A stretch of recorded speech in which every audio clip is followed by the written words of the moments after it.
Par le nom d'Allah, le tout miséricordieux, le très miséricordieux, celui dont le souci, l'objectif, les peines, les joies, le souhait, le désir, la valeur, le temps et les efforts sont exclusivement centrés sur les choses mondaines. Il est alors esclave du bas monde, prisonnier de ses plaisirs, régi par ses conditions, otage de ses événements et de son instabilité. En revanche, celui qui s'attache à l'au-delà, au point d'en faire son souci principal, son objectif, son désir et la clé de son bonheur, et que la promesse d'Allah devient sa force motrice, son facteur motivationnel, le stimulateur de son action, le centre d'intérêt de sa pensée et de sa conscience. Celui-là est un véritable serviteur d'Allah. Gloire et pureté à lui. Parmi les secrets les plus précieux, dont une âme croyante ne peut se passer ou s'en détourner, il y a l'action d'écouter attentivement, de prêter une attention particulière et de méditer la parole d'Allah, le Tout-Puissant, afin que cette parole demeure profondément ancrée dans les artères de la conscience et dans les tréfonds de l'âme.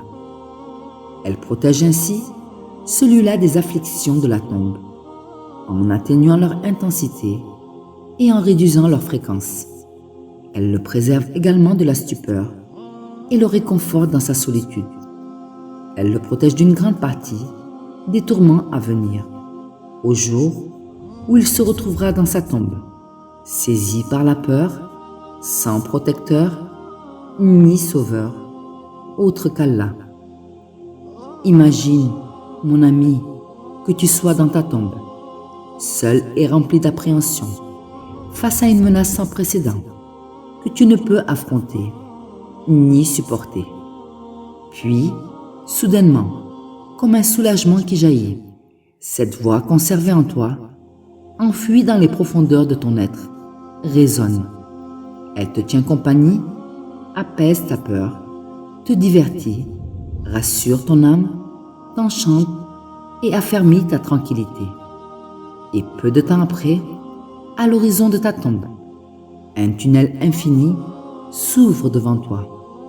Et voilà un verger paradisiaque, à n'en point finir, qui te conduit à son isthme et qui élève ton âme vers l'agrément, la satisfaction de ton Seigneur.